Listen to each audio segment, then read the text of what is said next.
आप सभी का स्वागत है इसके टेक्निकल क्लासेस में। तो चलो दोस्तों, आज बात करेंगे यानी कि कंप्यूटर, और आज का जो कि चैप्टर है सिक्योरिटी फ्यूचर यानी कि सुरक्षा विशेषताएं के सभी एमसीक्यू को करेंगे, जो इस बार टी2 में पूछा जाएगा। तो आप लोग वीडियो में इन तक जरूर बने रहिएगा। साथ ही साथ नए हैं तो चैनल को सब्सक्राइब कर दीजिएगा, वीडियो को जरूर शेयर कर दीजिएगा। और डिस्क्रिप्शन में दोस्तों व्हाट्सएप ग्रुप का, इंस्टाग्राम का, टेलीग्राम का लिंक आपको लोगों को मिल जाएगा। आप लोग उसको ज्वाइन कर लीजिए, उस पर बारी बारी से आप लोगों को अप टू डेट मिलता रहेगा। तो चलिए आज का सबसे पहला प्रश्न से स्टार्ट करते हैं। निम्न में से कौन सा उपयोगिता सॉफ्टवेयर नहीं, यानी कि उपयोगिता सॉफ्टवेयर के बारे में बताना है जो नहीं है, ठीक है ना। ऑप्शन ए में दिया है एंटीवायरस। तो दोस्तों यानी कि एंटीवायरस उपयोगिता सॉफ्टवेयर है, फाइल प्रबंधक भी उपयोगिता सॉफ्टवेयर है, नोटपैड भी उपयोगिता सॉफ्टवेयर है। लेकिन जिस डिप्रिगमेटर जो दिया हुआ है ऑप्शन नंबर बी में, ये जो है यानी कि सॉफ्टवेयर नहीं है, ठीक है ना, उपयोगिता सॉफ्टवेयर नहीं है। तो राइट आंसर यानी कि नहीं वाला हमको पहचानना था, क्योंकि यहाँ नहीं वाला कह रहा है। तो करेक्ट आंसर की बात किया जाए, ऑप्शन नंबर इसका बी सही हो जाएगा। आज का अगला प्रश्न दिया है, निम्नलिखित में से कौन सा मलेशिया या दुर्भावनापूर्ण सॉफ्टवेयर इन्फिनिट लूप में नई प्रक्रिया बनाता है। इन्फिनिट लूप में जो नई प्रक्रिया बनाता है उसके बारे में बताना है। और दोस्तों यानी कि इन्फिनिट लूप में नई प्रक्रिया जो बनाता है यानी कि फॉर्क बम बनाता है। क्या बनाता है? यानी कि फॉर्क बम बनाता है, ठीक है ना। फॉर्क यानी कि बम बनाता है। ऑप्शन किस में दिया है? फॉर्क बम। ए में करा यानी कि बूट सॉफ्टवेयर, तो बूट सॉफ्टवेयर नहीं बनाता है। मेमोरी रेजिस्टेंट वायरस नहीं बनाता है, नहीं गुप्त वायरस बनाता है। ये जो बनाता है यानी कि फॉर्क बम बनाता है, जो कि डी में दिया है। राइट आंसर इसका डी सही हो जाएगा। आगे बढ़ेंगे आज का अगला प्रश्न पे, जो नेक्स्ट क्वेश्चन से निम्न में से किस प्रकार का यानी कि अटैक यानी कि अटैकर्स को यानी कि क्लाइंट साइड स्क्रिप्ट को वेब पृष्ठों में इंजेक्ट करने की अनुमति देता है। यानी कि ये जो यानी कि इंजेक्ट करने की अनुमति जो देता है यानी कि कौन देता है उसके बारे में बताना है। और दोस्तों यानी कि ये जो देता है, ये देता है आपको क्रॉस साइट स्क्रिप्टिंग देता है, ठीक है। स्क्रिप्टिंग देता है, ठीक है, क्रॉस साइट, ठीक है, क्रॉस साइट स्क्रिप्टिंग देता है, ठीक है ना, स्क्रिप्टिंग देता है। ऑप्शन नंबर किस में दिया है? Cross site scripting.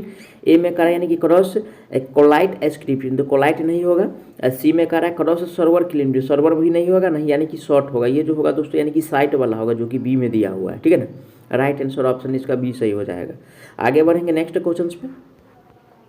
Next question दिया है यानी कि किस प्रकार का फायर वॉल जो है यानी कि टीसीपी वट्टा आईपी लेवल पर कनेक्शन को चेक करने के लिए कनेक्शन और यानी कि टीयर डाउन प्रक्रिया को मॉनिटर करता है, ठीक है ना। यानी कि मॉनिटर जो करता है दोस्तों, ठीक है, मॉनिटर जो करता है ये करता है यानी कि स्टेटफुल करता है। क्या करता है? स्टेटफुल करता है। ऑप्शन नंबर किस में दिया है? स्टेटफुल। ऑप्शन नंबर ए में दिया हुआ है, ठीक है ना। राइट आंसर जो होगा ऑप्शन ए सही हो जाएगा। जबकि बी में जो दिया हुआ है एप्लीकेशन लेवल गेटवे दिया हुआ, ये तो नहीं होता है, नहीं स्टेटलेस होता है, ठीक है ना।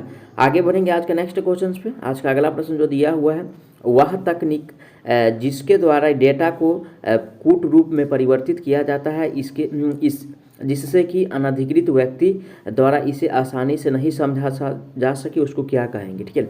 आसानी से नहीं समझा जा सके। और दोस्तों आसानी से जो नहीं समझता है और इस डाटा को जो कहेंगे, ठीक है ना, इस डाटा को यानी कि कहा जाता है, इस डाटा को कहा जाता है यानी कि एनक्रिप्शन कहा जाता है। क्या कहा जाता है? एनक्रिप्शन कहा जाता है, ठीक है ना, एनक्रिप्शन कहा जाता है। ऑप्शन किस में दिया? एनक्रिप्शन। ऑप्शन नंबर ए में दिया एनक्रिप्शन। राइट आंसर की बात किया जाए तो ऑप्शन नंबर ए सही हो जाएगा।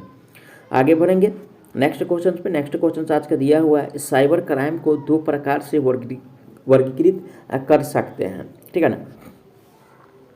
साइबर क्राइम को कैसे दो प्रकार से वर्गीकृत कर सकते हैं? ये में कह रहा है यानी कि वास्तविक दुनिया में है, और दूसरा कह रहा है कंप्यूटर दुनिया को क्राइम होता है, ऐसा नहीं है भाई।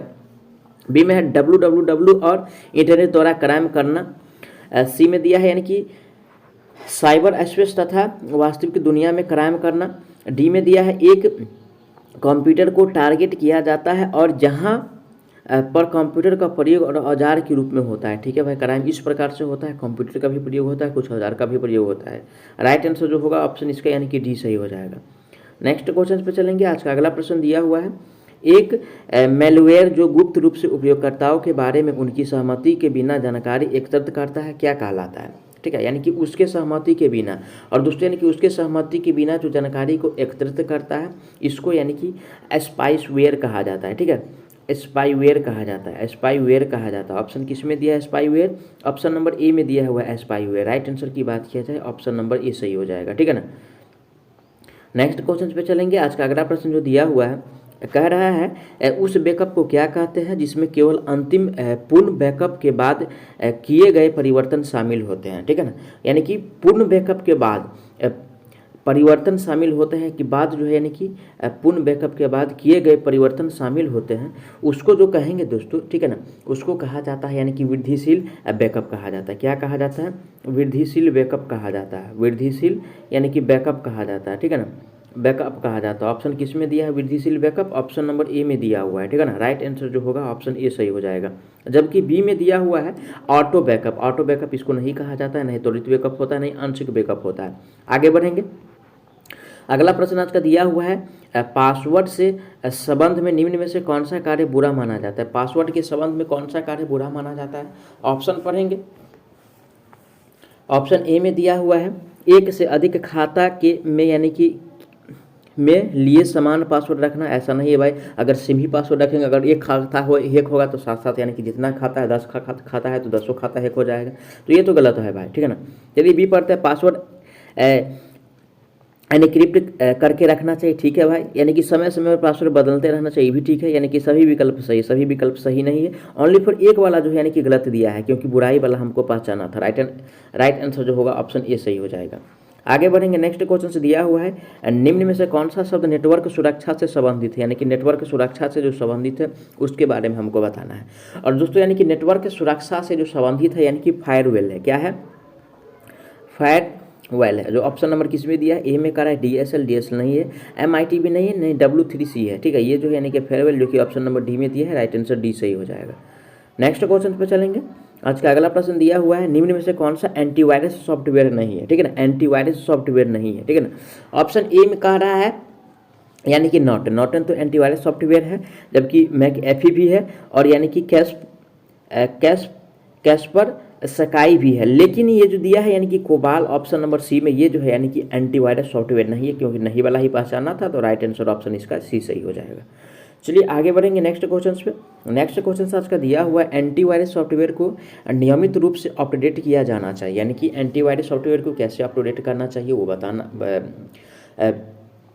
ठीक है। देखिए ऑप्शन ए में कह रहा है नए वायरस ज्ञात नहीं हो पाएगा, बी में इनमें से कोई भी नहीं है, सॉफ्टवेयर करप्ट हो जाएगा, डी में कह रहा है ये दोनों है, ठीक है ना। राइट आंसर जो हुआ दोस्तों यानी कि नए वायरस जो है यानी कि ज्ञात नहीं हो पाएगा, ठीक है ना, अपडेट अगर नहीं करेंगे तो। करेक्ट आंसर ऑप्शन इसका ए सही हो जाएगा, ठीक है। चलिए आगे बढ़ेंगे। नेक्स्ट क्वेश्चन आज का दिया है अनाधिकृत उपयोग से नेटवर्क की रक्षा करने के लिए डैश इंटरनेट प्रोटोकॉल को अवरुद्ध करता है।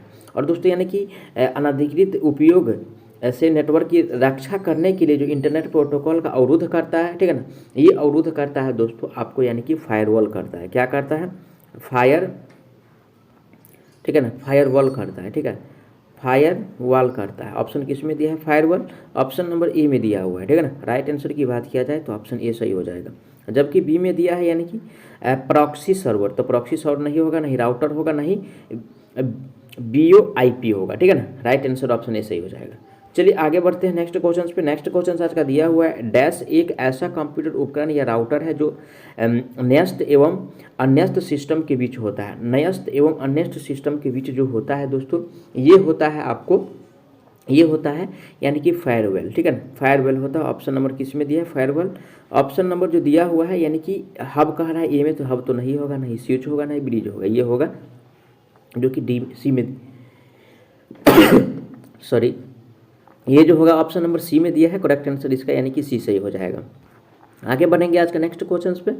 नेक्स्ट क्वेश्चन निम्नलिखित में से किसमें जो भी फाइल या फोल्डर एक्सेस किया जा सकता है उसे मार्क करते हुए पूरे फाइल सिस्टम से गुजरना पड़ता है, ठीक है ना दोस्तों। यानी कि ये जो होता है पूरे सिस्टम से जो गुजरना पड़ता है, ठीक है ना, यानी कि ये यानी कि कचरा एकत्रित करना, ठीक है ना। बी में दिया हुआ है कचरा एकत्रित करना, ठीक है। ये राइट आंसर इसका यानी कि हो जाएगा। मैं आशा करता हूँ आप लोग सारा प्रश्न को अच्छा से समझे होंगे। अगर कोई भी प्रश्न में किसी प्रकार का डाउट है तो आप लोग उसके लिए कमेंट कीजिएगा, आपको जवाब बहुत जल्द मिलने वाला है। तो चलिए मिलते हैं नेक्स्ट वीडियो में, तब तक के लिए जय हिंद।